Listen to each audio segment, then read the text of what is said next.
Hey guys, it's me again. I was watching The Chosen a couple nights ago, and once I got done through the first season, which is 8 episodes, I decided to read through Mathew again a couple days ago, and I took some notes, as you can see here. And while I'm talking, if you would, I would like you to follow along just these few verses I'm going to read from Mathew. It'll be chapter 14, 24 through 32. That's what I'm going to read in a second.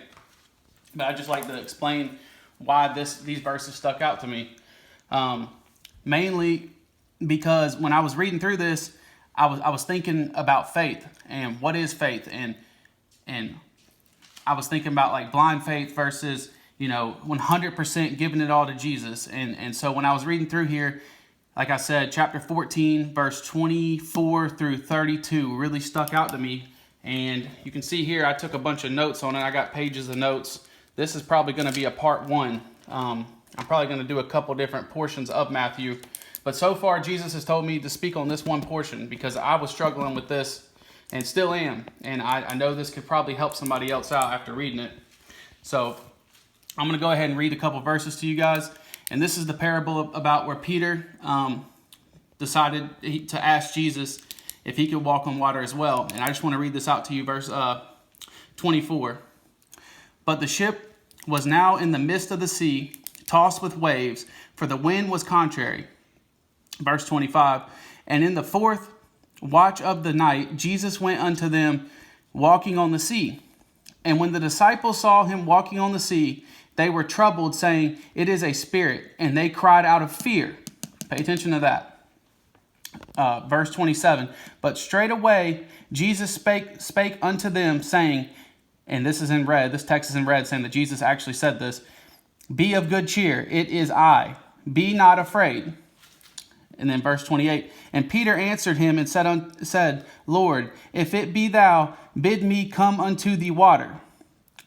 Verse 29, and Jesus said, Come. And when Peter was come down out of the ship, he walked on the water to go to Jesus. This is the part that really stuck out to me, and I feel like everybody knows the story, but I've never really seen a pastor speak on these next 2 or 3 verses.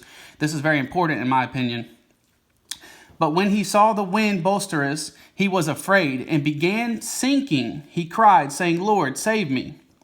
Verse 31, and immediately Jesus stretched forth his hand and caught him and said unto him, and this part's in red, O thou of little faith, wherefore didst thou doubt?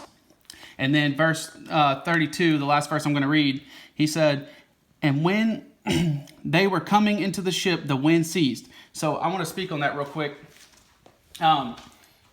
Jesus always talks about not fearing and putting all your faith in him. And I know for me, that's really hard to do sometimes. Everybody has their own storm. Peter, yes, he was walking out into a legitimate, real storm on the water. But what I'm saying is, everybody has their own storm. Everybody has their own testimony. So whatever it is that you're going through, like I've mentioned in other videos, cast it onto Jesus. If it's worries, if it's fear, if it's an addiction, if it's lying, if it's cheating, whatever it is, bring it to Jesus. Like he says here, O thou of little faith, where did thou doubt? So don't doubt what he can do in your life if you allow him to. But that comes back to faith. You got to put all your faith in him. And don't try to do it your way. Let him work. He's greater than man. That's the main thing I wanted to read to y'all and speak about. I also wanted to say, during this unique time we're in the world where churches are closed. Yes, there's nothing wrong with obviously tithing to your church. But for me personally, I've been looking into other places to tithe my money or to spend my tithe money, so to speak, since I'm not going to church. And one of those things I've decided I'm probably going to do is either A, give money to some services that send food to people in other countries, or B, spend money for someone that's a Christian that has like a Christian business. For instance, I know a lot of people sell shirts.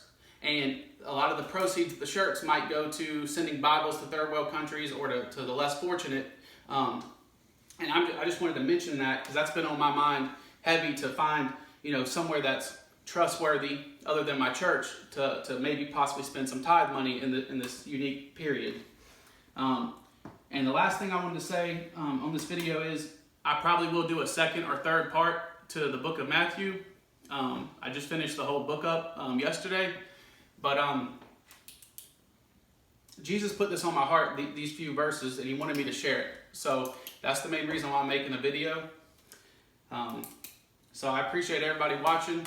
I hope everybody's reading and growing in faith. And as always, I want to say this. If you're watching my videos or somebody else's videos, I encourage you to read it yourself. Don't take my word for it. Don't take someone else's word for it. Go do your own research. Pray to God about it yourself. And at the very end of every video, I say we can have a dialogue about this. I'm not here to argue. But if you disagree with something I've said or someone else, pray about it. And then maybe confront them. Don't just get on the keyboard and start typing. Okay? So anyway, I appreciate you guys watching this video. God bless. I hope you guys have a good day.